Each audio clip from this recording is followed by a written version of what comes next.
बिस्मिल्लाहिर्रहमानिर्रहीम। अस्सलाम वालेकुम। क्रिकेट के खेल में कहा जाता है कि जब तक लास्ट बॉल डिलीवर ना कर दी जाए कुछ कहना नहीं चाहिए, और क्रिकेट को गैर यकीनी तब्दीलियों के साथ अनप्रिडिक्टेबल गेम कहा जाता है। क्रिकेट की तरह रंग बदलता हुआ खेल कहा जाता है। आज अगर वनडे क्रिकेट के बाद जदीद तर्ज की T20 क्रिकेट, जो कि मुख्तसर फॉर्मेट की क्रिकेट है, उसकी हर जगह बात हो रही है। दो मुल्कों के दरमियान मुकाबले से ज़्यादा लीग पर खिलाड़ियों का ज़्यादा फोकस है। तो तवील दौरानिए की टेस्ट क्रिकेट 1877 में जिसका बाकायदा आगाज़ हुआ, उसको आज जनाब एक नया रंग मिला, एक नया अंदाज मिला।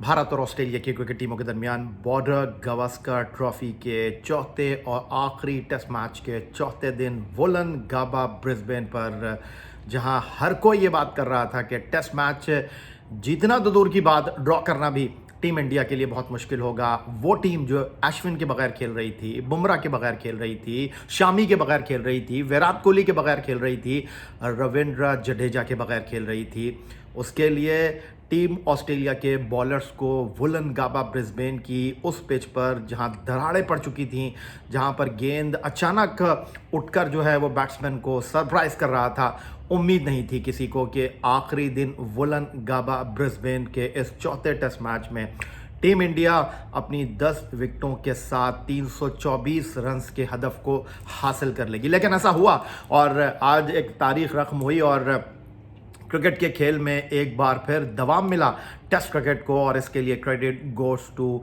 शुभमन गिल, अजिंक्य रहाणे, चेतेश्वर पुजारा, उसके साथ मोहम्मद सिराज और बहुत उम्दा कारकर्दगी का मुजाहरा करने वाले ऋषभ पंत, जिनको सही मानों में टीम इंडिया का नया हीरो अगर कहा जाए तो ये कहना बिल्कुल गलत नहीं होगा। अगर इस टेस्ट मैच की हम बात करते हैं तो मिचेल स्टार्क बिल्कुल ऑफ कलर दिखाई दिए। 16 ओवर में उन्होंने दूसरी इनिंग में 75 रन दिए, लेकिन उनकी बॉलिंग में वो काट नज़र नहीं आई। उनको बार बार कप्तान टिम पेन कभी इस एंड से ला रहे थे, कभी उस एंड से ला रहे थे, लेकिन दराज स्टार्क बिल्कुल ऑफ कलर दिखाई दिए।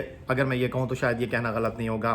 फिर हेजलवुड ने 22 ओवर में 74 रन दिए, और वो भी जनाब उस वक्त गेंद करने के लिए आखिरी स्पेल में आए जब भारत की टीम जीत की तरफ अपने कदम बढ़ा रही थी। एक ओवर में 2 बाउंड्रीज उनको लगी और फिर मामला आसान हो गया। पैट कमिंस की अगर बात करूं, 24 ओवर में उन्होंने 55 रन दिए, और सही मानों में अगर कहा जाए कि ऑस्ट्रेलिया की बॉलिंग लाइनअप में वही एक ऐसे बॉलर थे जिन्होंने कुछ परेशान किया दूसरी इनिंग में टीम इंडिया के बल्लेबाजों को।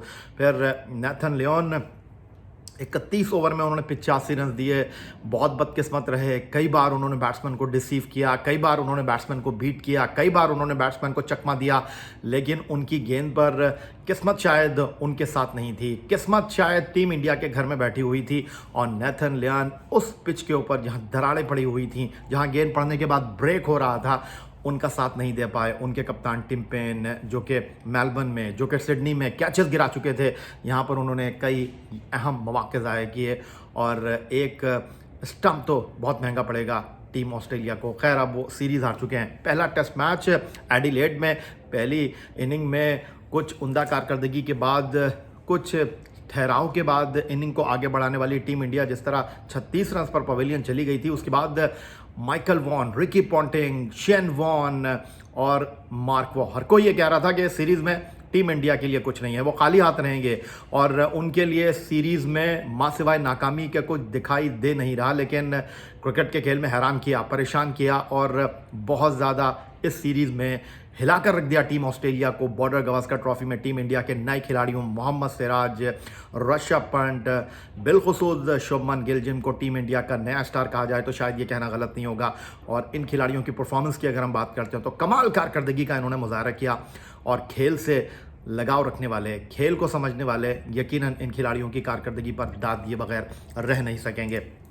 खासतौर पर वोलनगाबा ब्रिस्बेन टेस्ट मैच के आखिरी दिन जिस तरह शुभमन गिल खेले, 146 गेंदों पर 8 चौके 2 छक्के और 91 रन उन्होंने स्कोर किए। सीरीज़ में दूसरी मरतबा उन्होंने 50 किया, और सही मानों में उन्होंने जीत की तरफ इंडिया के कदम अगर मैं बढ़ाने की बात करूं तो शायद ये कहना गलत नहीं होगा। दूसरी विकेट पर 124 रन की साझेदारी की उन्होंने टीम के एक सीरीज़ में कामयाब बल्लेबाज चेतेश्वर पुजारा के साथ, जिन्होंने 211 गेंदों पर धीरे अंदाज में बैटिंग की और 7 चौकों के साथ 56 रन बनाए और अपनी टीम को एक एंड से उन्होंने संभाला देकर रखा।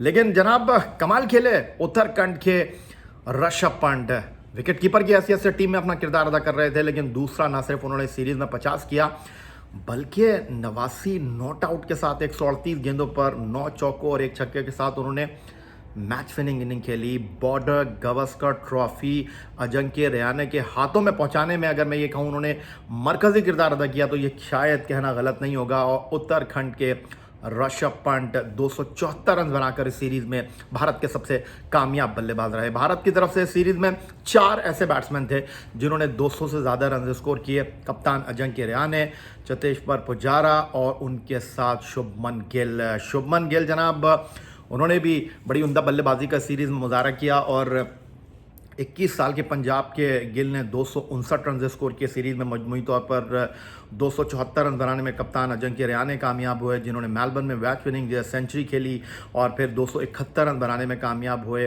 चेतेश्वर पुजारा। और अगर हम इंडिया की इस सीरीज़ में बॉलिंग की बात करते हैं तो आखिरी टेस्ट मैच में टीम की बॉलिंग का बोझ उठाया ठाकर ने और उनके साथ कुछ एग्रेसिव नज़र आने वाले मोहम्मद सिराज ने। हैदराबाद दक्कन से ताल्लुक़ रखने वाले सिराज अपनी कारकर्दगी पर बहुत खुश हैं। कहते हैं मेरे वालिद भी बहुत खुश होंगे और इस कारकर्दगी पर अगर ये कहा जाए कि भारत की बॉलिंग लाइनअप को एक नया स्टार मिला है तो ये शायद कहना गलत नहीं होगा। इस सीरीज़ में सिराज ने जनाब 29.53 की औसत से भारत के लिए सबसे ज़्यादा 13 विकेटों पर कब्जा जमाया। इस सीरीज़ में उन्होंने आखिरी टेस्ट मैच में वहाँ उनका कारकर्दगी का मुजाहरा किया जहाँ 11 विकेट लेने वाले बुमराह, 12 विकेट लेने वाले अश्विन ड्रेसिंग रूम में बैठे हुए थे। टीम इंडिया को अपनी इंजरी की वजह से सपोर्ट करने के लिए दस्तयाब नहीं थे, लेकिन यहाँ पर नौजवान खिलाड़ियों के साथ कमाल परफॉर्मेंस दी है। अगर मैं ये कहूँ अजिंक्य रहाणे की क़यादत में खेलने वाली टीम ने तो शायद ये कहना गलत नहीं होगा। लेकिन इसके साथ साथ अगर मैं ये भी कहूँ कि इस बॉर्डर गावस्कर ट्रॉफी में सिर्फ ट्रॉफी नहीं जीती है अजिंक्य रहाणे की क़यादत में खेलने वाली टीम इंडिया ने, बल्कि उन्होंने इस सीरीज़ में बहुत कुछ हासिल किया है। ऋषभ पंत जैसा विकेट कीपर जिसने वधुमान साहा की जगह ली और कदने कदम जमाए हैं और ये साबित किया है कि अगर उनको मुसलसल मुतवातिर मौके मिलते रहें तो वो बहुत दूर है सफ़र, लेकिन माही की झलक उनमें डेफिनेटली दिखाई दे रही है। फिर शुभमन गिल जिस तरह इस सीरीज़ में खेले हैं और जिस तरह ऊंचे उछाल वाली ऑस्ट्रेलिया के बाउंसी ट्रैक पर उन्होंने रन्स किए हैं, यकीनन सब कॉन्टिनेंट में तो उनके लिए बहुत ज़्यादा आसानियां होंगी। और इस कॉन्फिडेंस को लेकर जब वो होम सीरीज़ में इंग्लैंड के ख़िलाफ़ हमें खेलते हुए दिखाई देंगे तो डेफिनेटली बहुत ज़्यादा अच्छी कारकर्दगी की उनसे तवक्को की जाती है। फिर अगर वॉल ऑफ इंडिया हम कहते हैं क्रिकेट के खेल में राहुल द्रविड़ को और चेतेश्वर पुजारा ने जनाब उनकी कमी बहुत हद तक पूरी की है, जिम्मेदारी ली है और एक एंड को ब्लॉक करके बहुत उम्दा खेले हैं। हालांकि अगर चेतेश्वर पुजारा की मैं बात करता हूं तो माजी में भी ऑस्ट्रेलिया में वो उम्दा कारकर्दगी को मुजाहरा करते रहे हैं और बहुत काम कूल रहने वाले भारतीय टीम के हंगामी कप्तान अजिंक्य रहाणे का किरदार भी हम नज़रअंदाज नहीं कर सकते, जिन्होंने सीरीज़ में 274 रन स्कोर किए, मेलबर्न में शानदार सेंचुरी स्कोर की। उन्होंने जनाब कोहली के बगैर टीम को जिस तरह यकजा रखा, जिस तरह सीरीज़ में लेकर चले, कमाल परफॉर्मेंस उन्होंने भी दिखाई। लेकिन इस सीरीज़ में इनफरादी कारकर्दगी की अगर मैं बात करता हूं तो इनफरादी कारकर्दगी में अगरचे बॉर्डर गावस्कर ट्रॉफी में होम टीम ऑस्ट्रेलिया जीत हासिल नहीं कर सकी, लेकिन उनके खिलाड़ियों की परफॉर्मेंस टीम इंडिया के खिलाड़ियों से खासी बेहतर हमें दिखाई देती है। मार्नोस लबुशैंक 426 रन बनाकर इस सीरीज़ में सबसे बढ़िया कारकर्दगी का उन्होंने मुजाहरा किया और टॉप स्कोरर रहे इस सीरीज़ में दोनों टीमों की तरफ से वो। फिर स्टीव स्मिथ ने 313 रन स्कोर किए सीरीज़ में, मजमूई तौर पर वो दूसरे नंबर पर है। बॉलिंग की अगर हम बात करते हैं, प्लेयर ऑफ द सीरीज़ का अवार्ड 21 विकेटों के साथ पैट कमिंस हासिल करने में कामयाब रहे, लेकिन अनलकी रहे कि अगर ब्रिस्बेन में ऑस्ट्रेलिया की टीम दोनों इनिंग्स में टीम भारत को आउट करती तो शायद उनकी टीम जीत जाती, लेकिन ऐसा हो नहीं सका। और फिर जोश हेजलवुड 17 विकेटों के साथ यहाँ पर दूसरे कामयाब बॉलर है। ओवरऑल अगर इस सीरीज़ में देखा जाए तो नताइज से भरपूर ये सीरीज़ थी। 3 एक रोज़ा मैचों की सीरीज़ में टीम ऑस्ट्रेलिया ने भारत को 2-1 से हराया। फिर 3 T20 मैचों की सीरीज़ में विराट कोहली की क़यादत में खेलने वाली टीम ने पहले 2 मैच जीतकर सीरीज़ पर कब्जा किया, अगरचे उनको तीसरे मैच में शिकस्त हुई और T20 सीरीज़ उनके नाम रही। फिर एडिलेड में किसी डरावने ख्वाब से कम नहीं था। पहला टेस्ट मैच शामी के अनफिट होने के साथ कोहली वापस जा रहे थे और 36 रन पर भारत का पवेलियन लौट जाना, लेकिन उसके बाद कमाल इस सीरीज़ में कम बैक किया। दूसरा test match Melbourne cricket ground पर 8 विकेट से जीता। फिर तीसरा टेस्ट मैच SCG पर एक हारा हुआ टेस्ट मैच, एक हारी हुई बाजी को ड्रॉ पर ख़त्म किया। कमाल बल्लेबाजी की अश्विन ने और उनका भरपूर, अगर मैं साथ देने की बात करूं, विहारी जो कि इस टेस्ट मैच के लिए दस्तयाब नहीं थे, उन्होंने कमाल बल्लेबाजी की। 250 से ज़्यादा गेंदें उन्होंने खेलकर भारत को एक यकीनी नाकामी से बचा लिया। और फिर तीसरे टेस्ट मैच के बाद चौथे टेस्ट मैच में भारत को एक और डेंट पड़ा। अश्विन नहीं थे, बुमराह नहीं थे, विहारी नहीं थे। 3 खिलाड़ियों के अनफिट होने के बाद और चौथी फोर्स चेंज थी रविंद्र जडेजा की शक्ल में, वो भी दस्तयाब नहीं थे। लेकिन 4 तब्दीलियों के साथ टेस्ट मैच जीतना कमाल कारकर्दगी का मुजाहरा किया है। तो आप क्या कहते हैं इस परफॉर्मेंस के ऊपर? लेकिन जीत टीम इंडिया की ज़रूर हुई है, लेकिन टेस्ट क्रिकेट में बहुत शानदार खेल देखने को मिला। वुलनगाबा ब्रिस्बेन पर Bharat Australia border Gavaskar trophy के चौथे और आखिरी टेस्ट मैच के 5वें दिन। चैनल को सब्सक्राइब करना मत भूलिएगा। आपकी राय का इंतजार रहेगा। सैयद यायो सैनी को इजाज़त दीजिए। अल्लाह ने के बाद।